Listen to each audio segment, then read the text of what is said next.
Yesu anategemea kuona matunda ndani yako. Yesu anategemea kuona mambo makubwa ukiyatenda ndani yako. Anategemea kuona vitu vikibadilika ndani yako. Mimi wapenda, toka nilipojifunza hili somo na bado naendelea kujifunza, namuona Yesu akinipeleka viwango kwa viwango. Nataka nikuambie, na hii katokee kwako jioni ya leo, wakati tunapoendelea kumwomba Mungu na kutafakari miguuni pake. Roho Mtakatifu atasema na watu na mpenda kufanya mambo kupita kawaida. Haleluya!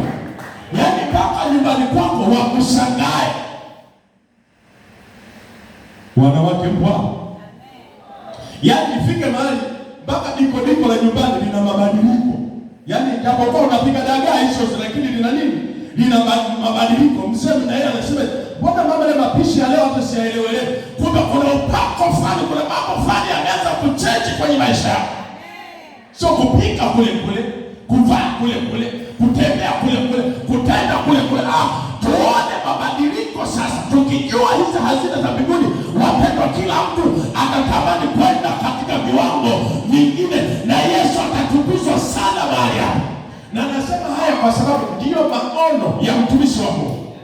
Mimi naona mbali, kila nikifika hapa naona kuna uwepo wa ajabu sana mahali hapa. Ninaona uwepo mkubwa sana katika kanisa la Mungu mahali hapa.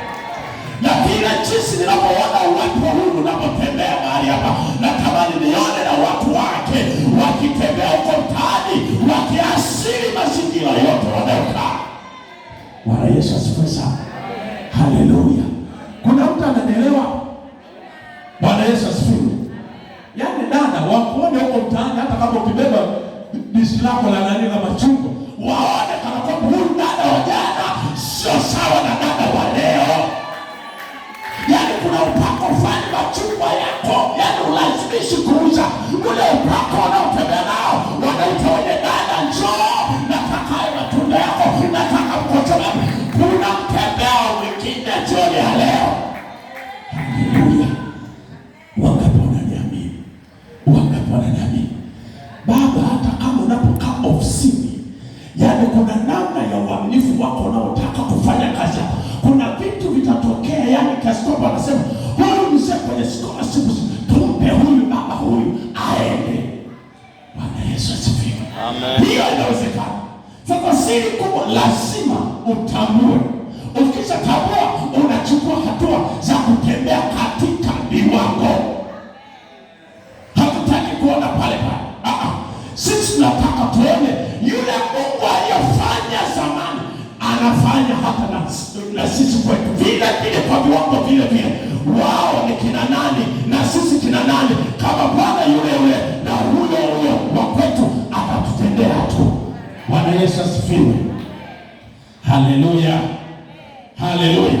Kwa hiyo tunaona kwa wanafunzi wakaja wakamuuliza Yesu siku ya pili yake, kwa sababu Bwana Yesu baada ya kulaani ule mtu, siku ya pili wanapita pale, wanakuta mtu umefanya nini? Umekamka kwa neno la Bwana. Wale watu kwa sababu imani zao hapa, unajua kuna watu wanatembea na upako kila siku, lakini bado hawajui namna ya kutumia huo upako. Mnatembea na mali kila siku, lakini hamjui namna ya kutumia hiyo mali. Leo Mungu akufunulie. Bwana Yesu asifiwe sana. Bwana Yesu asifiwe sana. Sasa wakati Bwana sema kitu, Bwana kwa neno lako tu jana ile ulisema kama vile utani. Neno la Mungu wapendwa halina utani.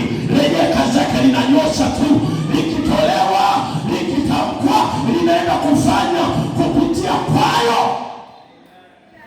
Halina utani. Bwana Yesu asifiwe.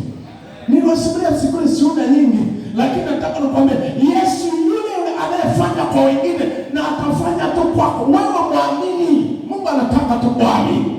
Inua kiwango chako cha imani cha kumwamini Mungu. Hii imani ninazungumzia kumwamini Mungu wako ni kusito kawaida. Maanake hii imani wanasema ile ya kujitolea Muhammad. Wakati ambapo watu wengine wanasema hakuna, wewe unasema hapa ipo.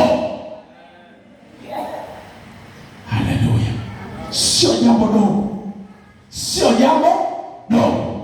Na ukilegea unakufa zaidi. Bwana Yesu asifiwe. Wanafika pale, wanakuta mti kweli umekauka. Yesu anasema, ndani Petro anasema, yaani jana ulisema tu kama vile utanotani, na ni kweli mtu umefanya nini? Mtu umekauka. Yesu anawaambia, jamani, msishangae juu ya haya, mkiwa na imani mnaweza kufanya mambo makubwa hata kuliko haya. Bwana Yesu asifiwe sana. Mimi natamani nione leo watu wa Bwana mnafanya mambo makubwa hata kuliko yale ambayo mmewahi kuyafanya. Sasa hiyo ni lazima twende kwenye levo, twende tukate rufaa, tukamwambie Bwana wa Mungu wa majeshi, tumechoka na maisha haya, tunataka tukuone tena upya. Bwana Yesu asifiwe sana. Hiyo itawezekana kwa imani. Wapendwa, imani yako ina uwezo wa kufanya vitu. Mtu mmoja akawa anatoa ushuhuda, akasema nikaenda, ni mimi tu, anasema nikaenda kwa mchungaji, nikamwambia mchungaji, neno limesema tukiwa na imani tuna uwezo wa kuambia mlima ung'oke, na ukang'oka ukaenda kutupa baharini, si ni kweli? Mchungaji anasema ni kweli, hilo neno ni kweli. Sasa basi pale kuna mlima pale nyumbani, nataka ule mlima ukafanye tuombe tufunge, mlima ukang'oke uende upande wa pili. Mchungaji akasema, unajua na sisi tunawatiaga moyo tu kama imani yenyewe na sisi ya mashamba zangu. Unajua hili ni neno tu, unaanza kuingiza pale theolojia. Haitaji theolojia kwenye maneno ya Mungu. Jamani wapendwa, hapa hitaji neno la Mungu ni kweli. Bwana Yesu asifiwe. Mnanielewa? Neno la Mungu ni amini na kweli. Halihitaji pale theolojia. Amesema hivi, mtawaambia mlima ung'oke ukatupa wapi? Baharini. Mkiwa na imani. Bwana Yesu asifiwe sana. Tena imani anayozungumzia ni ndogo sana, tena kidogo sana. Kachembe tu kadogo, mnaweza mkafanya hivi. Ndio watu wakasema haya sawa, hamna shida. Akaanza mwenyewe kufunga mwenyewe kwa mlima ng'oka, mlima ng'oka. Mlima ng'oka, mlima ng'oka. Wewe unafikiri wewe kwa akili yako ya kawaida. Sibili alikuwa kichai. Ukiangalia mlima namna hiyo, Sibili alikuwa kichai. Sasa haiwezekani. Yaani kwa akili ya kawaida sasa haiwezekani. Kusema mlima ng'oka ukatupwe baharini inawezekana? Yaani akili tu ya kawaida. Unaweza mlima ng'oka ukaenda wapi? Haiwezekani. Sasa hapo panahitajika imani, na imani sio kupepeza macho, imani kweli. Hivyo watu wakaanza, mlima ng'oka, mlima ng'oka, mlima ng'oka. Mlima ng'oka siku ya kwanza, mlima ng'oka, mlima ng'oka siku ya pili. Ilipotimia ile wiki aliyokuwa anataka kumalizia bibi ili mlima ng'oke, wakatokea watu wakasema, na haya maskaimeta wanasema, bibi, tunataka hiki kichungu chako, tuna ujenzi wa barabara, sijui na nini. Wakamlipa fedha kwenye ule mlima. Jamaa wakaleta maskaimeta, wakaanza kusoma ule mlima. Kisha mlima ng'oka au ng'oka. Jumapili bibi anakuja kanisani kutoa ushuhuda na sadaka yake ya shukrani. Mchungaji unaenda kutufikia wapi? Bwana Yesu asifiwe. Hapa nazungumzia imani, kumwamini Mungu kusiko kwa kawaida. Watu waliopandisha imani zao hata kuhatarisha maisha yao.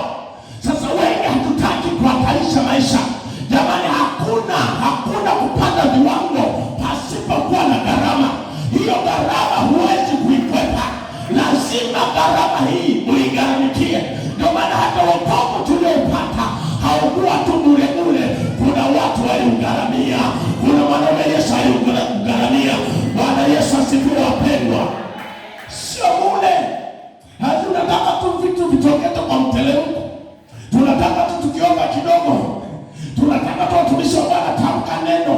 Jamani, mtumishi wa Bwana atatamka neno ni kweli, lakini na wewe pia lazima usimame. Lazima na wewe useme Bwana na kutaka mimi kama mimi, na inaenda kutokea kwako katika jina la Yesu Kristo.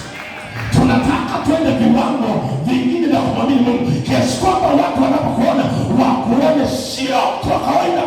Unajua kuna wakati mwingine mlokole na mimi huwa unatisha. Amen. Usio mwepesi yani umepelea wakikuangalia na mimi unatisha.